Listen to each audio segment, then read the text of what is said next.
How to learn to say no in business. How busy can you get?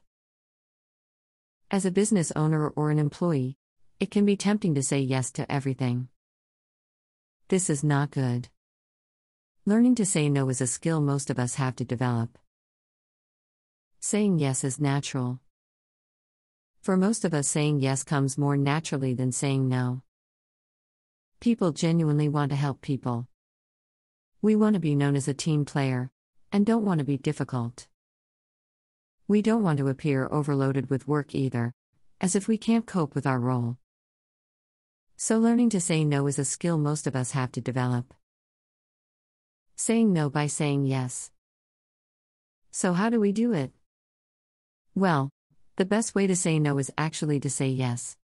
By that I mean to say no to dropping everything at the time of the request, but say yes to the time or approach that suits you better. Take control. But do this professionally with consideration so that the requester understands and is happy with your alternative suggestion. And then follow through. The requests we receive loosely fall into two categories. 1. A request from an employee or colleague for help or advice. 2. A request from your boss to do extra work over what was agreed. A request from a colleague for help or advice. If you can't help straight away, offer an alternative time that suits both schedules. Alternatively, consider if you are the only one who can help. If help is needed more urgently, consider if you can direct the requester to a report or training material, or another expert. A request from your boss to do extra work. If you are already working on a plan that was agreed with your boss, then you are in a good position to negotiate. Offer to do the additional work but point out, this is what I am working on based on the plan we agreed. I will happily do this new work, but I may need to push out one of the original tasks.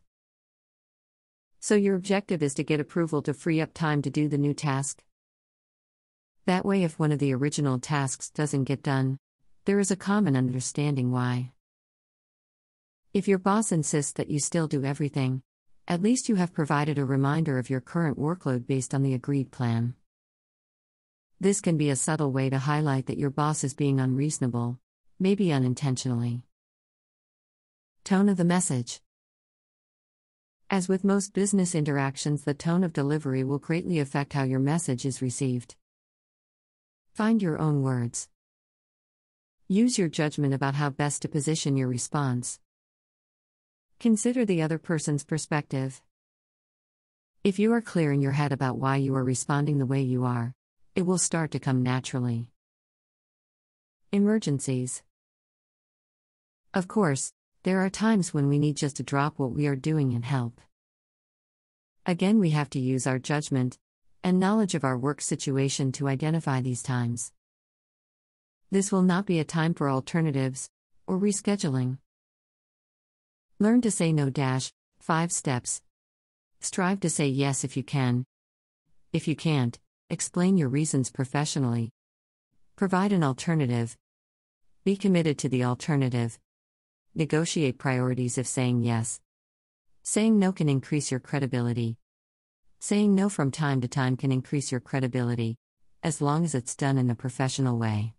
Saying no, or yes with conditions, can sometimes be the right thing to do for your role, your team, start speech, and your organization. Saying no successfully is all about using your judgment. It's a trade-off between being helpful and being in control of your work life.